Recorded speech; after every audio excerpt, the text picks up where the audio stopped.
Right, so we're going to show you how to replace the worn-out buttons on your Fiat key fob with some brand new ones, available from eBay, Amazon, various places like that, very cheap. So first thing you do is you need to flip the key out, and then if you feel underneath here, there's a little ridge, and you can start to pull this top part off, like that. It'll just clip off all the way around, like that there. Then you're just left with your key fob. So these buttons basically just press in, and you can remove them like that. That's them gone.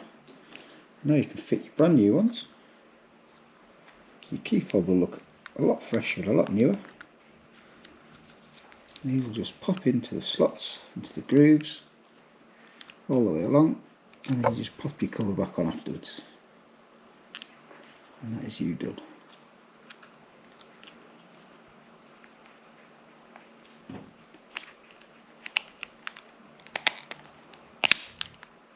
And clip it all back together properly. And there you go, brand new buttons on your Fiat key fob.